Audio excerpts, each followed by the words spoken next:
계시록 2장 12절에서 17절 말씀 한 목소리로 같이 읽겠습니다. 버가목 교회의 사자에게 편지하라. 좌우에 날선 검을 가지신 이가 이르시되 내가 어디에 사는지를 내가 아노니 거기는 사탄의 권좌가 있는 데라. 내가 내 이름을 굳게 잡아서 내 충성된 증인 안디바가 너희 가운데 곧 사탄이 사는 곳에서 죽임을 당할 때에도 나를 믿는 믿음을 저버리지 아니하였도다. 그러나 내게 두어 가지 책망할 것이 있나니 거기 내게 발람의 교훈을 지키는 자들이 있도다. 발람이 발락을 가르쳐 이스라엘 자손 앞에 걸림돌을 놓아 우상의 제물을 먹게 하였고 또 행음하게 하였느니라. 이와 같이 내게도 니골라 당의 교훈을 지키는 자들이 있도다. 그러므로 회개하라. 그리하지 아니하면 내가 내게 속히 가서 내 입의 검으로 그들과 싸우리라. 귀 있는 자는 성령이 교회들에게 하시는 말씀을 들을지어다. 이기는 그에게는 내가 감추었던 만나를 주고 또 흰 돌을 줄 터인데 그 돌을 위에 새 이름을 기록한 것이 있나니 받는 자밖에는 그 이름을 알 사람이 없느니라. 아멘. 버가목 교회 사탄의 도시 속에서라는 제목으로 말씀의 은혜를 나누겠습니다. 저는 결혼 후에 이사를 참 자주 다녔습니다. 2년에 한 번 다닌 것이 보통 있었고 또 6개월에 한 번 이사를 다닌 적도 있습니다. 처음 결혼 첫 신혼 생활은 그 빌라의 옥탑방에 판넬로 지은 허름한 옥탑방에서 시작을 했습니다. 불편함이 많을 상황이었는데 그 당시에는 그렇게 불편함과 뭐 이런 것보다는 나름의 감사 제목을 가지고 살았던 시간인 것 같습니다. 그냥 둘이 있던 것 자체가 좋았던 것 같아요. 그런데 아이가 생기니까 관점이 바뀌더라고요. 아이가 생기니까 그 집에서 계속 살기는 참 어렵겠다라는 생각을 많이 했었습니다. 아이를 키울 수 있는 좀 더 안전한 환경, 좀 더 좋은 환경 속에서 키울 수 있으면 좋겠다라는 생각을 많이 했었습니다. 지금은 그때에 비하면 너무나 감사하고 이렇게 좋은 환경에 살 수 있을까 싶은 조건 속에서 살고 있다고 생각을 합니다. 아, 뭐, 뭐 서울과 뭐 그런 큰 대도시는 아니지만 양주가 그럼에도 불구하고 정말 좋은 환경에서 아이들을 양육하며 키울 수 있다는 것 자체가 하나님 앞에 큰 감사 제목입니다. 그런데 만약 이사를 한 집에서 만약에 옆에 바로 옆 건물에 사이비 이단이 있고 또 앞에는 유흥가와 환락가가 있고 또 홍등가가 있고 또 뒷골목에는 막 무당들이 질비하고 이런 곳이라면 참 많이 불편했을 것 같아요. 뭐 어른들이야 믿음으로 담대하게 살아간다지만 아이를 키우기에는 마음의 한편이 참 쉽지 않았을 것 같습니다.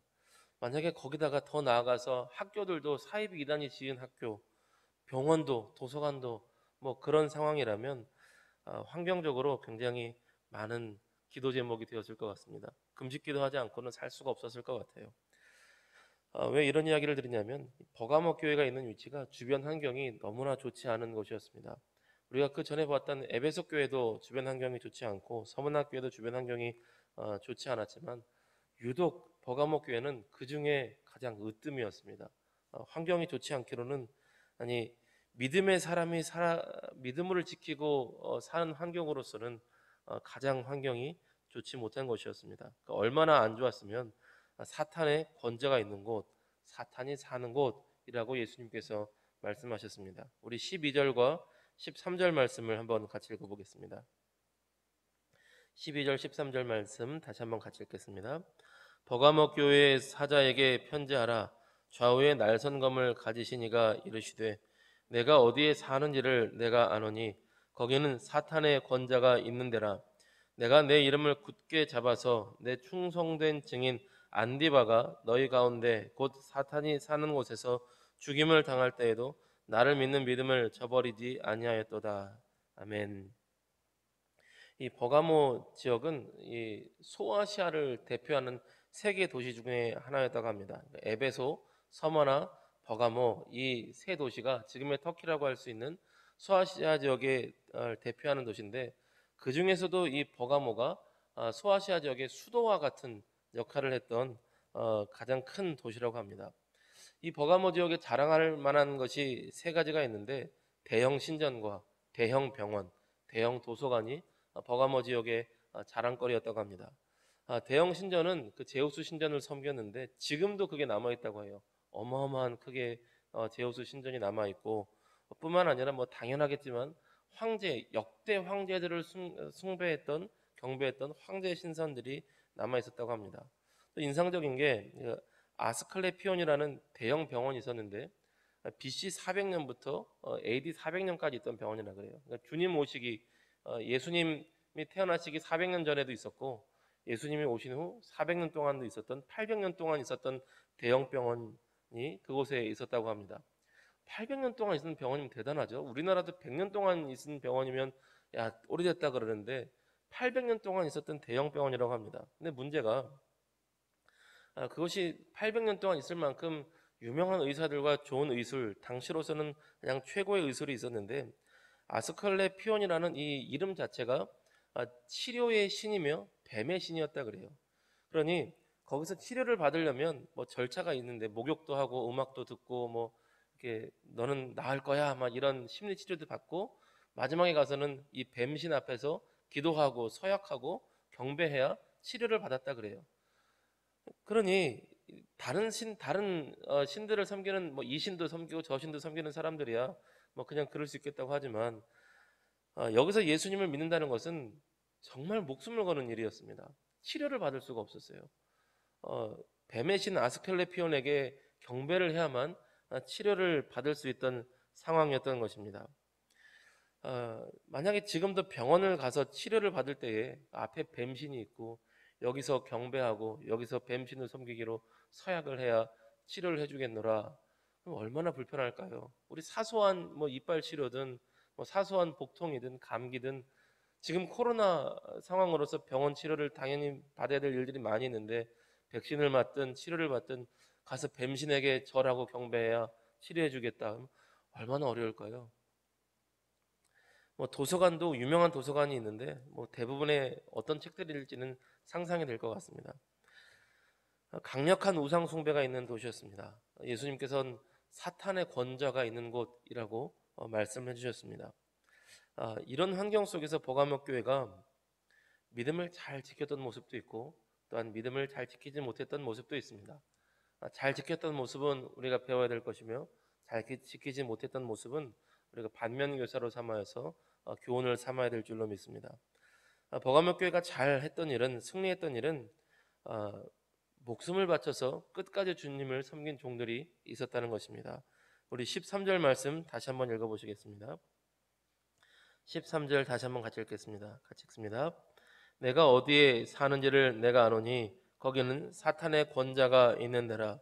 내가 내 이름을 굳게 잡아서 내 충성된 증인 안디바가 너희 가운데 곧 사탄이 사는 곳에서 죽임을 당할 때에도 나를 믿는 믿음을 저버리지 아니하였도다.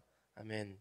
충성된 증인 안디바가 사탄의 권자가 있는 곳에서 죽임을 당할 때도 예수 그리스도를 구주와 주님으로 영접하고 주님을 섬긴다는 이유로 죽임을 당할 때도 믿음을 저버리지 않았다고 예수님께서 기쁨으로 그의 믿음을 증언해 주셨습니다. 충성된 증인이다. 충성된 복음의 증인이며 충성된 예수의 증인이며 충성된 부활의 증인이라고 예수님께서 그를 칭찬해 주셨습니다. 죽는 순간에도 죽도록 충성하라. 우리 어제 얘기했었던 서문학교에 주신 말씀이었는데 죽도록 충성하라가 죽는 순간에도 충성하라라는 말씀이었는데 이 버가목 교회의 안디바가 그렇게 믿음을 정말로 지켰던 것입니다. 근데 이 안디바가 사람일 수도 있고요. 한 사람의 안디바일 수도 있고 또한 한 단체일 수도 있습니다. 우상 숭배를 거절하는 단체나 모임이 안디바일 수도 있습니다. 이 안디바란 말 자체가 세상의 악을 대적한다라는 뜻이기 때문에 그런 모임일 수도 있습니다. 어쨌든 하나님 앞에 믿음을 지키고 끝까지 믿음을 지키고 충성된 모습으로 지켰던 종들이 이곳에도 있었다는 것입니다. 사탄의 보좌가 있는 곳 그곳에서도 믿음을 지킨다는 건 정말 하나님의 기쁨이 될 것 같습니다. 그 가운데 실패의 모습도 있었습니다. 우리 14절과 15절의 말씀 한번 보겠습니다. 14절 15절 같이 읽겠습니다. 그러나 내게 두어 가지 책망할 것이 있나니 거기 내게 발람의 교훈을 지키는 자들이 있도다. 발람이 발락을 가르쳐 이스라엘 자손 앞에 걸림돌을 놓아 우상의 제물을 먹게 하였고 또 행음하게 하였느니라. 이와 같이 내게도 니골라 당의 교훈을 지키는 자들이 있도다. 아멘.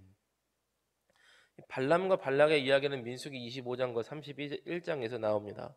발람과 발락이 선지자 발람이 발락에게 귀띔을 해줘서 이스라엘 백성이 모압 여인과 성적으로 타락하게 만듭니다.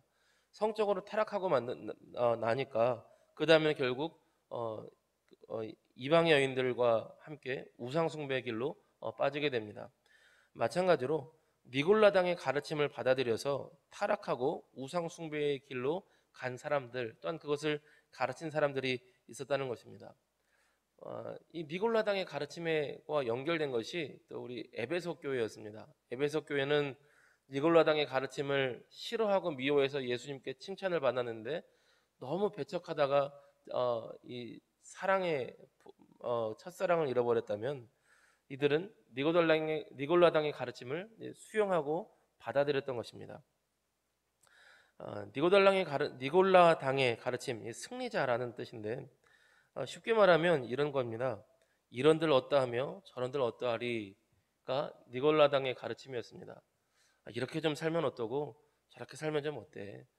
예수님도 좀 믿고 또 우리가 어떻게 병원을 안 가겠어? 가서 뱀신도 좀 섬기고 황제도 좀 섬기고 제우스도 섬기고 좀 이렇게 신전에 가면은 가니까 좀 좋지만 신전에 가니까 먹을 것도 많지만 고기도 많고 신전에 가니까 예쁜 여자도 많던데 신전에 가니까 멋있는 남자도 많던데 그들의 예배는 뭐 이렇게 남자 여자가 데이트하는 거 성적으로 관계 맺는 게 데이트인데 이런들 어떠하며 저런들 어떠하리. 예수님도 우리가 부인하는 거 아닌데 뭐 어때? 이게 니골라당의 가르침이었습니다.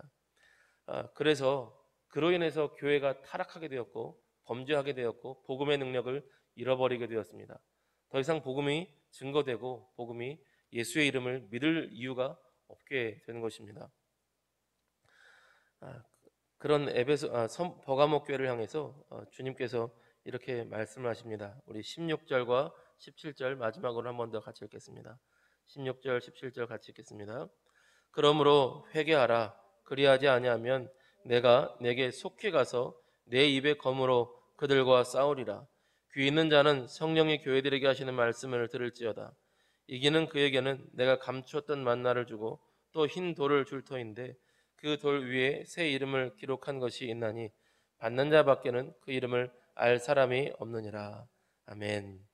회개하라. 주님께서 회개하여서 다시금 회복할 수 있는 기회를 주셨습니다. 그들이 복음을 훼손하고 또한 복음을 온전히 지키는 삶을 살지 못하였지만 그러고도 괜찮다고 서로를 가르쳤지만 주님께서는 다시 온전한 믿음으로 돌아올 수 있는 기회를 주셨습니다. 그런데 주님께서 그렇지 않으면 내 입의 검으로 싸우리라 이렇게 말씀을 하십니다. 이게 그 당시에 살던 버가모 지역에 살던 사람들에게는 또 믿음의 사람들에게도 굉장히 인상적으로 다가왔을 것입니다. 왜냐하면 입의 검은 또 전체적으로 예수 그리스도께서 심판의 권세를 가졌다라는 말씀이면서 특별히 검이라는 것이 버가모 지역에는 인상적으로 다가왔을 텐데 버가모의 다스리는 집정관이 황제로부터 검을 하사받았다 그래요. 검을 하사받으면서 너희 동네는 너희가 알아서 사형 판결을 내려라 이런 권세를 줬다고 합니다. 보통 사형은 로마 정부에서만 내릴 수 있는데 버가모 지역 너희는 정말 황제에 충성된 신하구나. 너희가 사형 집행권을 가질 권리를 주겠다라고 한 것이 버가모 지역이었습니다. 그러니까 이 검이라는 것이 황제의 권세를 받아서 우리를 사형시킬 수 있는 권세가 버가모의 행정 권한이었습니다. 그게 무서울 수 있었던 것이죠. 예수님께서 이렇게 말씀하십니다. 내 입의 권세로 심판의 권세로 너희를 칠 수 있다. 버가모의 그 로마의 황제의 권세보다 더 큰 권세, 더 큰 심판의 권세를 가진 이가 여기 있다. 나 예수 그리스도가 바로 진정한 역사의 심판자며 버가모의 집정관이든 로마의 황제든 결국 그리스도 예수의 심판의 검 앞에 다 놓이게 될 것이다. 그러므로 너희는 몸은 죽여도 영혼은 능히 죽이지 못하는 그리스도 예수 앞에 예수님을 두려워하며 예수님을 섬기라, 이 말씀을 주고 계셨던 것입니다. 그렇게 회개할 때에 감추었던 만나로, 참된 만나로, 하늘의 양식으로 참된 배부름을 얻게 될 것이다, 그렇게 말씀을 주십니다. 그리고 흰 돌을 주어서 흰 돌 위에 새 이름을 주실 것이라 말씀하시는데, 중동에서는 무죄 판결을 받으면 흰 돌을 던졌다고 합니다. 옛날 고대 중동에서는. 그리고 노예가 해방의 판결을 받을 때 흰 돌을 던졌다고 합니다. 심지어 거기에 새 이름을 써주기도 하는 것이죠. 참 그리스도인, 참 하나님의 사람, 참 예수의 사람, 새 피조물로서 그리스도 예수의 사람으로서 이름을 써서 참된 자유로서 우리에게 구원의 기쁨을 주실 분이 바로 예수님이신 것입니다. 말씀을 마치겠습니다. 노래 가사 중에 흐르는 강물을 거꾸로 거슬러 올라가는 연어처럼 이라는 가사가 있습니다. 제가 참 좋아하는 노래입니다. 상황과 환경에 따라가는 것이 아니라 때로는 우리가 상황과 환경을 넘어서 굳건한 믿음을 가지고 주님의 기쁨이 될 수 있는 거룩한 하나님의 사람들이 다 되실 수 있기를 주님의 이름으로 축복합니다. 기도하겠습니다. 좋으신 하나님 아버지, 언제나 우리와 함께하여 주심을 감사와 찬양을 올려드립니다. 아버지여, 버가목 교회가 사탄의 권세, 사탄의 보좌가 있는데 살아가며 그 믿음이 점점 희석되고 믿음이 점점 타락하였던 것처럼, 아버지 오늘날에도 그러한 믿음과 그런 신앙으로 살아가기가 참 쉬운 시대입니다. 이렇게 살면 어떻고 저렇게 살면 어떤가, 주일에서는 교인답게 살아가고 월요일부터는 세상의 사람으로서 살아가는 모습이 그렇게 살기가 참 쉬운 시대입니다.